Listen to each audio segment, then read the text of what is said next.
नमस्कार, मी दिनकर शिंदे. आपण पाहताय डीएच न्यूज. तुमचं मत माझं मत मध्ये आपलं स्वागत. मित्रांनो, महत्वाचा विषय मी आपल्यासमोर घेऊन आलो आणि तो म्हणजे असा आहे की राज्याचे मंत्री असलेले छगनराव भुजबळ हे 28 सप्टेंबरला बीड जिल्ह्यामध्ये ओबीसींचा मेळावा घेत आहेत. त्या ठिकाणी रॅली करतायत आणि या मेळाव्याला ओबीसीच्या सगळ्या नेत्यांनी उपस्थित राहावं, सगळ्या समाज बांधवांनी उपस्थित राहावं असं आवाहन सुद्धा त्यांनी केलेलं आहे.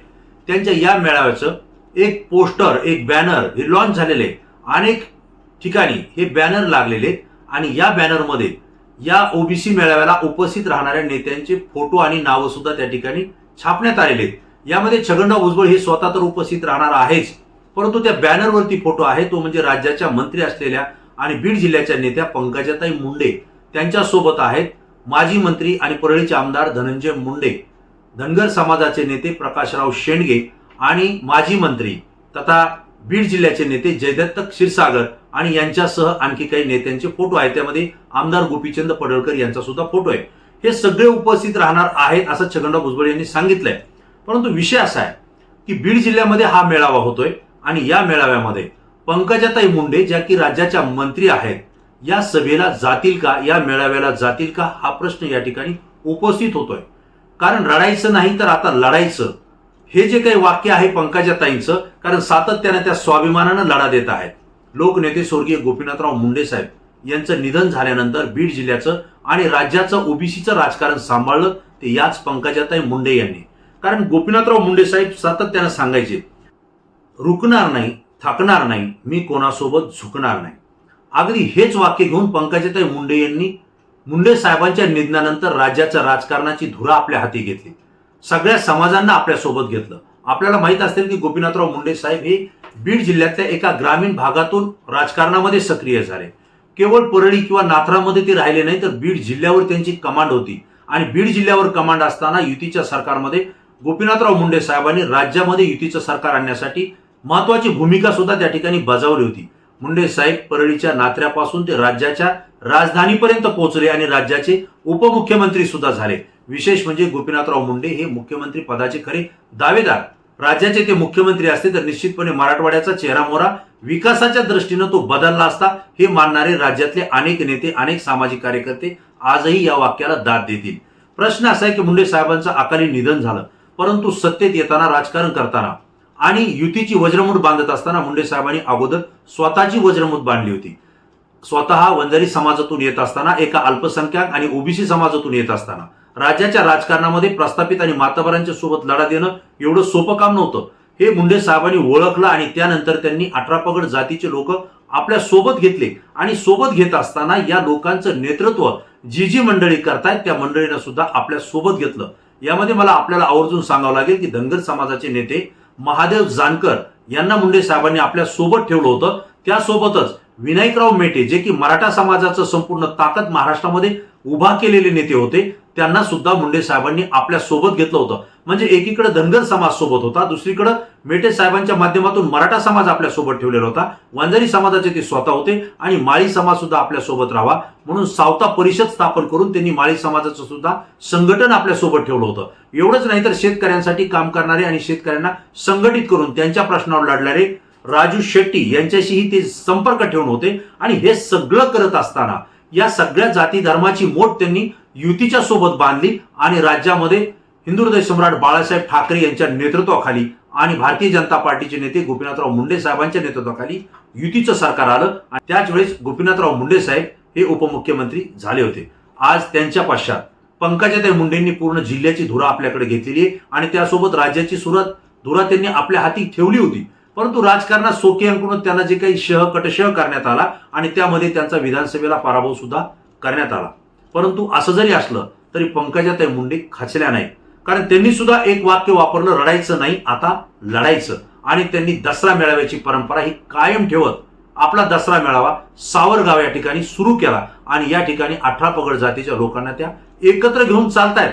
आज हे सांगण्याचं तात्पर्य असं आहे की पंकजाताई मुंडे असतील, गोपीनाथराव मुंडे साहेब असतील, यांचं राजकारण सगळ्या जाती धर्माला घेऊन झालेलं आहे. ते ओबीसीतले जरी नेते असले तरी सुद्धा मराठा समाजाच्या कार्यकर्त्यांना, नेत्यांना संधी देणारे म्हणून त्यांच्याकडे पाहिलं जातं. आजही पंकजाताईंच्या सोबत जो कोणता समाज असेल तो वंजारी समाज त्यांचा पारंपरिक मतदार आहे, कार्यकर्ता आहे, चाहता आहेच, परंतु त्याही पुढे जाऊन ओबीसीच्या अनेक जातींचे लोक त्यांच्या सोबत आहेत. त्याहीपेक्षा मराठा समाजाचे अनेक कार्यकर्ते वेगवेगळ्या पदांवर पंकजाताईंच्या सोबत बीड जिल्ह्यात आणि महाराष्ट्रामध्ये काम करतायत, हे सुद्धा चित्र या ठिकाणी स्पष्ट आहे.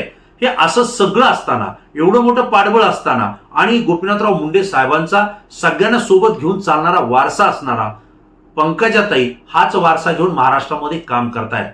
परंतु बीड जिल्ह्यामध्ये 28 सप्टेंबरला मंत्री असलेले छगनराव भुजबळ हे ओबीसींचा मेळावा घेत आहेत. हरकत नाही, त्यांनी ओबीसीचा मेळावा घेतला असता, इतर वेळी घेतला असता तरीही काही फरक पडत नाही. परंतु मनोज जरांगे पाटील हे मराठा समाजाच्या आरक्षणाचा लढा देत आहेत. ते कुणबीच्या नोंदी शोधून मराठ्यांना ओबीसीचं आरक्षण मिळावं यासाठी लढा देत आहेत. आणि राज्य सरकारनं त्यांच्या मागण्या योग्य असल्याचं कारण देत त्यांना GR सुद्धा दिलेला आहे आणि हैदराबाद गॅझेट लागू करण्याचा निर्णय आणि तशा पद्धतीची त्यांचं आश्वासन सुद्धा त्यांना दिलेले. यालाच विरोध म्हणून छगन भुजबळ यांनी एल्गार सभा घेतल्या, अनेक मेळावे घेतले आणि मनोज जरांगे पाटील आणि मराठा समाजाला टार्गेट करत अनेक वक्तव्य त्यांनी केलेली आहेत. आज राज्यामध्ये एकच चित्र आहे की ज्या बाजूला छगनराव भुजबळ असतील त्याच्या विरोधात मराठा समाज असेल, हे स्पष्ट चित्र आहे. आणि छगनराव भुजबळ यांचा विरोध हा राज्य सरकारच्या विरोधात नसून थेट मनोज जरांगे पाटील आणि मराठा समाजाच्या आरक्षणाच्या विरोधात आहे. आणि त्यामुळे मराठा समाज हा छगन भुजबळ यांच्या कोसो दूर हे गेलेला आहे. त्यामुळे नाशिक मतदारसंघामधून, येवला मतदारसंघामधून छगनराव भुजबळ हे विधानसभेला निवडणूक लढले, त्यावेळेस ते येतील की पडतील हा विषय चर्चेत होता. ठिकाणी निवडून आले, परंतु ते निवडून येण्यासाठी त्यांनी किती अथक परिश्रम केले हे उभ्या महाराष्ट्राला माहिती आहे. आणि आज छगनराव भुजबळ त्याच बीड जिल्ह्यामध्ये येत आहेत ज्या ठिकाणी पंकजाताई मुंडे यांचा लोकसभेला जरी पराभव झाला असला, कारण अनेक कारणं त्यावेळेस होती, पण छगनराव भुजबळ आणि जरांगे पाटलांचा लागलेला जो वाद होता यातूनच मराठा विरुद्ध ओबीसी हा वाद निर्माण झाला होता. आणि याच वादाचे पडसाद बीड लोकसभा निवडणुकीमध्ये पंकजाताईंना विनाकारण त्या ठिकाणी भोगावे लागले, असंही अनेक राजकीय विश्लेषकांचं मत आहे. पंकजाताईंनी त्या ठिकाणी विकासात्मक कामं केली होती. प्रीतमताई मुंडे ह्या एक वेळेस नव्हे तर 2 वेळेस खासदारी त्या ठिकाणी झालेल्या होत्या.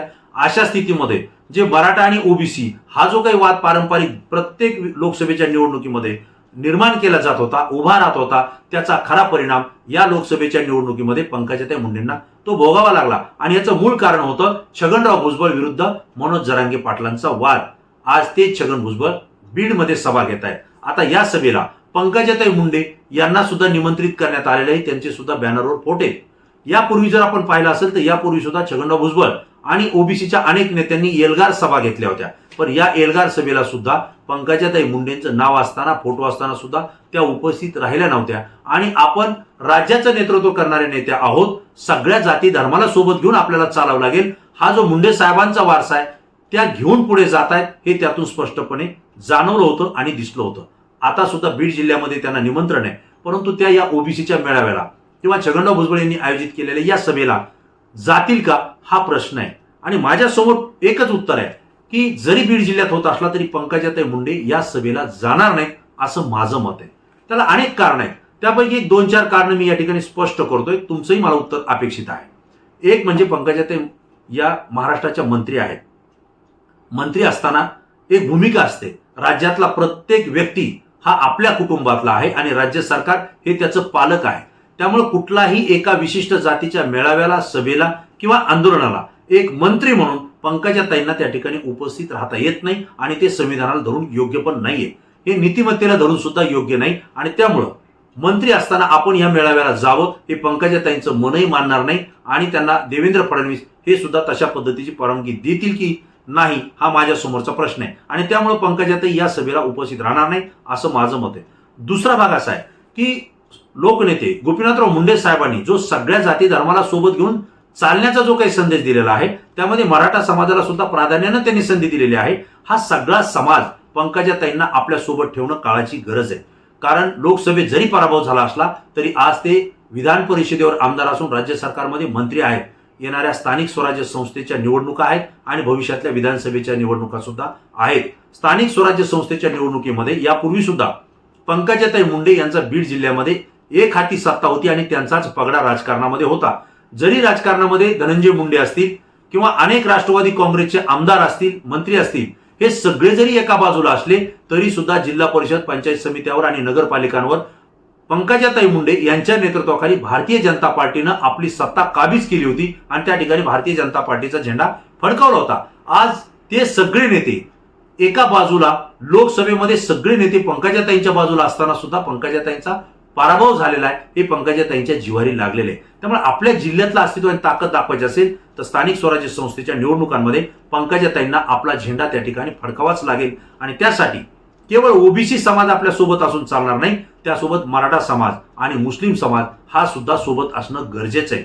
आणि मुस्लिम समाज आणि मराठा समाज पहिल्यापासून मुंडे साहेबांवर प्रेम करतो, त्यांना तो साथ देतो आणि तीच साथ आणि प्रेम पंकजाताईंना आजपर्यंतच्या निवडणुकीमध्ये राजकारणामध्ये मिळालेली आहे. आज ते सगळं जर सोबत ठेवायचं असेल आणि स्थानिक स्वराज्य संस्थेत आपला विजय पताका त्या ठिकाणी जर फडकायची असेल तर पंकजाताईंना सगळ्यांना सोबत घेऊन चालणं गरजेचं आहे. जर छगनराव भुजबळ यांच्या सभेला त्या उपस्थित राहिल्या तर या ठिकाणी मुस्लिम असतील, दलित बांधव असतील, मराठा समाज असेल किंवा बंजारा समाज असेल, हाही त्यांच्या विरोधात जाऊ शकतो आणि स्थानिक स्वराज्य संस्थेच्या निवडणुकीमध्ये त्यांना त्या ठिकाणी फटका बसू शकतो. म्हणून त्या या सभेला जातील असं मला वाटत नाही.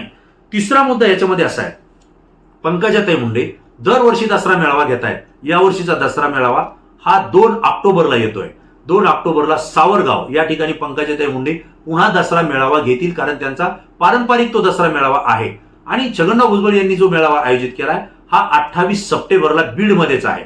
म्हणजे 28 सप्टेंबरला बीडमध्ये ओबीसींचा मेळावा छगनराव भुजबळ यांच्या नेतृत्वाखाली होतोय. आणि त्यानंतर अवघ्या 4 दिवसानंतर बीड जिल्ह्याच्याच बाउंड्रीवर सावरगाव या ठिकाणी पंकजाताईंचा दसरा मेळावा होणार आहे. जर पंकजाताई या सभेला उपस्थित राहिल्या आणि इथून जर त्यांनी संभाषण केलं किंवा भाषण केलं तर त्यांचे विचार या ठिकाणी व्यक्त केल्यानंतर दसरा मेळाव्यामध्ये त्या कोणत्या विचारांची शिदोरी त्या ठिकाणी आलेल्या उपस्थितांना वाटतील हा त्यांच्या समोरचा प्रश्न आहे. आणि एकाच नेत्यानं 2 मेळाव्यांना 2-4 दिवसाच्या फरकानं उपस्थित राहणं आणि त्या ठिकाणी आपलं भाषण देणं हे उचित ठरणार नाही, योग्य ठरणार नाही. आणि स्वतःच्या नेतृत्वाखाली लाखोंची गर्दी खेचणाऱ्या पंकजाताई या छगनराव भुजबळांच्या नेतृत्वाखाली बीडच्या सभेला केवळ उपस्थित राहायला जातील असं मला वाटत नाही. आणि त्यामुळे दसरा मेळाव्याच्या कारणानं पंकजाताई या मेळाव्याला जातील असंही माझं मत नाहीये. तिसरा भाग याच्यामध्ये असा आहे की छगनराव भुजबळ हे राष्ट्रवादी काँग्रेस अजित पवार गटाचे, जरी राष्ट्रवादी काँग्रेस भारतीय जनता पार्टीचा मित्र पक्ष जरी असला तरी छगनराव भुजबळ हे वेगळ्या पक्षाचे नेते आहेत आणि त्यांनी तो मेळावा आयोजित केलाय, तो ओबीसींच्या नावानं आयोजित केलाय. पंकजाताई मुंडे या भारतीय जनता पार्टीच्या जबाबदार पदाधिकारी आहेत, त्या राष्ट्रीय सचिव आहेत आणि विशेष म्हणजे मध्य प्रदेशच्या प्रभारी सुद्धा आहेत. पक्षाची वाढ करणं, पक्षाच्या कार्यकर्त्यांना आणि नेत्याला पाठिंबा देणं ही त्यांची भूमिका असताना राष्ट्रवादी काँग्रेस अजित पवार गटाचे नेते असलेले छगनराव भुजबळ जर मेळावा घेत असतील तर मित्रपक्ष असल्या तरी सुद्धा पंकजाताईंनी त्या ठिकाणी जाणं हे त्यांना उचित वाटणार नाही असं माझं मत आहे. आणि याही कारणानं त्या ठिकाणी जाणार नाहीत असं मला वाटतं. एकंदरीत निर्णय पंकजाताईंचा आहे, निर्णय राजकीय नेत्यांचा असतो, परंतु पंकजाताई या बीड जिल्ह्यामध्ये केवळ नेतृत्व करत नाही तर महाराष्ट्रातल्या अनेक जिल्ह्यामध्ये पंकजाताईंना मानणारा खूप मोठा वर्ग आहे. कारण मुंडे साहेबांनी प्रत्येक जिल्ह्यात प्रत्येक गावामध्ये आपल्या विचाराची माणसं उभा केलेली आहेत आणि हीच माणसं पंकजाताईंच्या पाठीमागं खंबीरपणे उभा आहेत. ही एका जातीची नाहीयेत, एका धर्माची नाहीयेत, हे केवळ ओबीसीची नाहीयेत, यामध्ये मराठा समाज, मुस्लिम समाज, दलित समाज सुद्धा मोठ्या संख्येनं तो उभा आहे.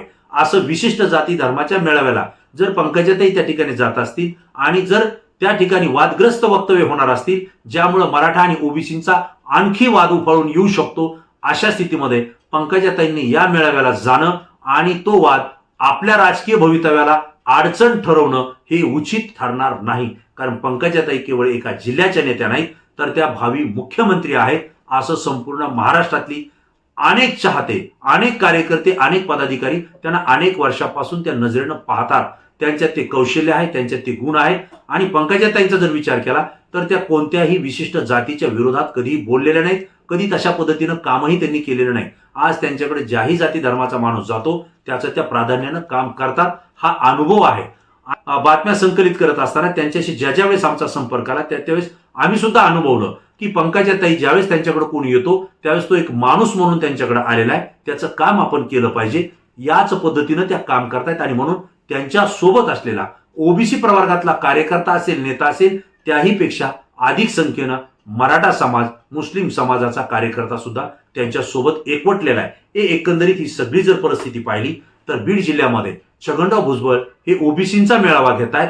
त्या ठिकाणी अनेक नेत्यांना त्यांनी बोलवलंय.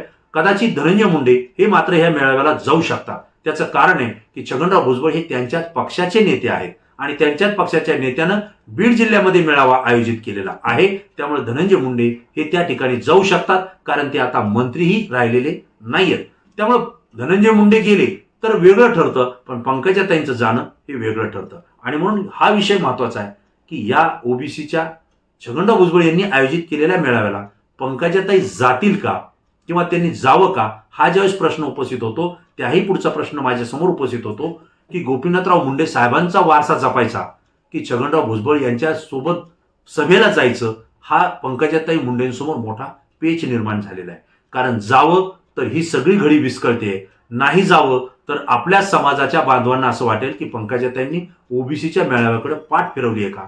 त्यामुळे अनेक कारणं आहेत, वेगवेगळे कारण सांगून कदाचित पंकजाताई या मेळाव्याकडे पाठ फिरवतील, गैरहजर राहतील, असं माझं मत आहे. मित्रांनो, तुम्हाला काय वाटतंय?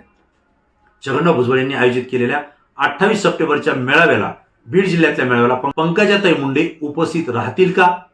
दुसरा प्रश्न असा आहे की पंकजाताई मुंडे या राज्याचं मुख्यमंत्री पदाच्या दावेदार आहेत, त्यांनी या मेळाव्याला उपस्थित राहून आपली राजकीय उंची कमी करून घ्यावी का? तुमच्या प्रश्नाचं उत्तर मी या ठिकाणी दिलेलं आहे. माझ्या प्रश्नाचं उत्तर तुम्ही द्यायचं आहे, कारण तुमची प्रतिक्रिया संपूर्ण महाराष्ट्रातून असते, ती अत्यंत अभ्यासू असते, म्हणून आमच्यासाठी महत्वाची असते. मित्रांनो, डीएस न्यूज सत्य माहिती रोखठोक आणि परखडपणे तुमच्यापर्यंत घेऊन येते. व्हिडिओ आणि माहिती आवडली असेल तर जास्तीत जास्त मित्रांना शेअर करा आणि डीएस न्यूजला समाज प्रबोधनाच्या कार्यामध्ये सहकार्य करा. चॅनलला सबस्क्राईब केलं नसेल तर तात्काळ सबस्क्राईब करा. पुन्हा नवीन विषय, नवीन माहिती घेऊन आपल्या समोर येईल. तोपर्यंत धन्यवाद.